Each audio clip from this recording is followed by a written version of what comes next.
And good evening, my dear students. This is video number 525, and this video is based on the relationship between power and public policy. Scheme of presentation is that this lecture will examine how we define power, the community power debate, and we will also discuss the three dimensions of power, the right to exercise power and the issue of popular consent, the methods we use to identify power within political systems, and so on. So, let's discuss with the definition of power. Power can be defined as an incredibly wide range of concepts and arguments, including the ability to get what you want despite the resistance of others, the power to influence the choices of others, the power to influence an actor's decision-making environment, power as a resource or capacity and the exercise of power, power based on popular support used legitimately or illegitimately, the power to change or abstract, power as knowledge or embedded in language, reputational power, the ability of a social class to realize its interests, decision or non-decision making, the three dimensions of power that we will discuss in the coming slide. Sources of power, that is economic power, military, governmental or cultural power, power diffusion or centralization. Who gets what, when and how. Inequalities of power related to gender, ethnicity, class, sexuality and so on. So regarding the three dimensions of power which were outlined by Stephen Lewis include the following. Decision-making power, which involves the ability to get someone to do something. Non-decision making power, which concerns the ability to set the agenda and control what is discussed. And ideological power, which focuses on how those in power shape the beliefs and desires of others. Lewis developed a framework that identified three dimensions of power.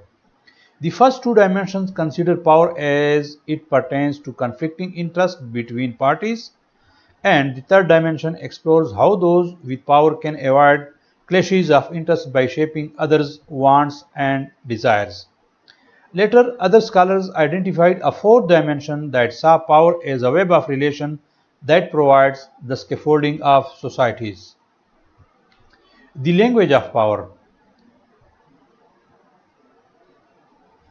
Some social scientists argue that if power is relational, then we need to know more about the motivations of A and B.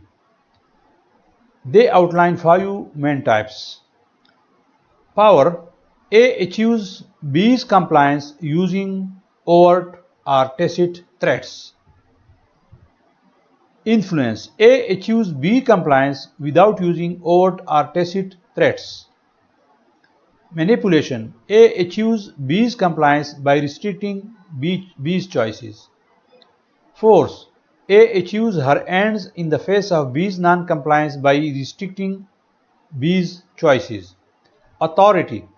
B complies with A's request when she respects A's position and finds her commands reasonable.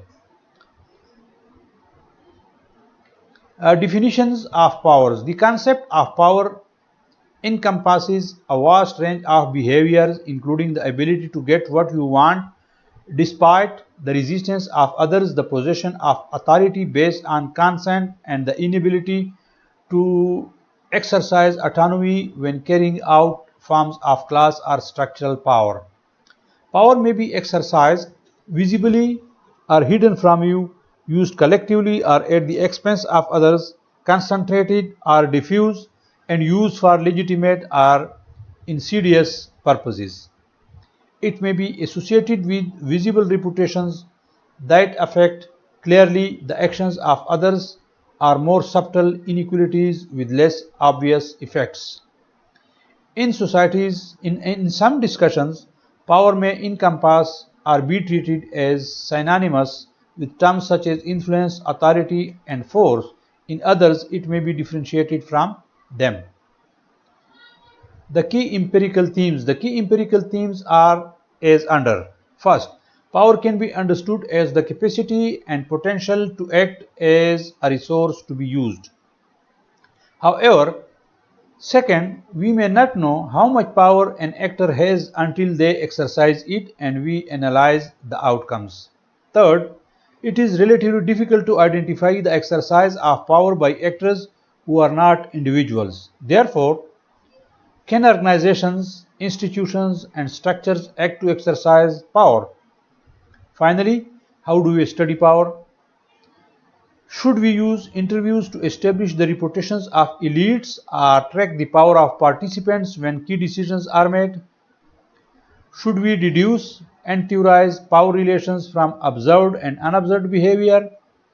These questions are raised and answered within the community power debate. From community power to thought control, traditional approaches to power and politics. The community power debate. Power can be identified in a range of groups: the military, police, state, bureaucracy, business, and professions, which control the communication of knowledge and, if combined, could contribute to authoritarian rule. The post-war period saw the publication of two books which came to represent the modern elitist position. Hunter's 1953 study of power in Atlanta, US based on interviews asking respondents to list its most powerful people who runs this community, identified a small group of elites. Mill's 1956 study, which was more theoretical than empirical, detected a US-wide male elite based on control of the big corporations, the machinery of the state, and the military establishment. This identification of a centralized order contrasting with the formal US system of checks and balances confirms Laswell's greatest fears. Elites at the top have the means to control key events, while the fragmentation of masses like society at the bottom, combined with the ineffectiveness of middling units of power such as political parties, undermines the potential for competition to influence policy outcomes. The key critique of this conception of power regards its method. How do we demonstrate its accuracy empirically?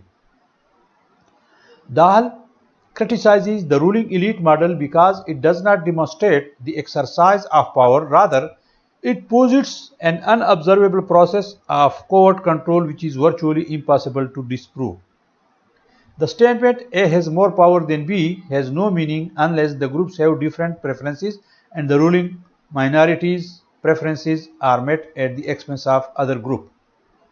We must demonstrate that large and powerful organizations are controlled by elites and that inequalities in society translate into systematic advantages across the political system. Dahl's classic statement is that A has power over B to the extent that he can or does get B to do something that B would not otherwise do. To demonstrate this power requires the identification of A's power resources, A's means to exploit those resources, A's willingness to engage in political action, the amount of power exerted or threatened by A, and the scope of that power defined as effect of action on B. Some types of public policy, although we have discussed this in our previous videos, but let us also briefly discuss these models. So, the various types of public policy include redistributive policies, which reallocate wealth, property, political and civil rights, or some other valuable items to the advantage of the class-based groups. While these policies often involve economic decisions, they can also involve the redistribution of social status. For instance, redistributed economic policies redistribute income and wealth from the wealthiest population to the poorest. Civil rights policies are intended to provide social benefits to minorities and women so that they may obtain economic and social equality. Redistributive policies are more controversial than distributive policies because they provide benefits to specific groups at the expense of others. One of the most important services provided by the government is the protection of individual rights, which are necessary for the establishment of law and order in any civilization. Regulatory policies allow, this is the second type, which allow the government to compel certain beneficial behaviors from individual or groups while discouraging other behaviors. Government regulatory policies involve the implementation of rules by government actors, rules that are backed by the law. Regulatory policies place constraints on unacceptable individual or group behaviors. The goal of regulatory policies then is to provide a safe atmosphere for all individuals without resulting in an excessive loss of rights or freedoms. Prohibitions on driving under the influence of alcohol and limitations on unfair business practices are two examples of regulatory public policies. Government policies limiting the price of electricity and water utilities are another example of regulatory actions. Government licensing requirements for specific professions, safety requirements for pharmaceuticals, limitations on toxic emissions and pollutants from factories, and minimum safety requirements for workers are all examples of regulatory policies. Anti-discrimination laws represent another form of regulatory policy intending to improve the lives of minorities and women. The third type of public policy is constituent policy. These policies involve the creation and regulation of government agencies and can also refer to policies that establish the way a government functions. Constituent policies are structural in that they include the creation of government agencies, usually under the executive branch, that work to enforce statutory laws created by the Constitution or the Congress. The constituent policies are the government's reaction to external stimuli. For example, after the terrorist attacks on the US on September 11, 2001, President Bush administration established the Department of Homeland Security to improve the ability of federal and state government agencies to combat domestic threats. These policies also encompass law enforcement, fiscal policy development, and public sector bureaucratic regulation. The definition of constituent policy has expanded from what Lowy once envisioned to include citizen or interest group initiated policies, rather than constituent policies initiated by Congress or executive branch agencies. Talbot argues that citizen-directed democracy efforts have also created constituent policies. Thanks for watching this video. If you haven't yet subscribed to this channel, kindly subscribe to the channel and don't forget to click on the bell icon so that you can get timely notification about my other videos that I'll upload for you. Kindly share various videos of this channel in various WhatsApp groups. Thanks for watching.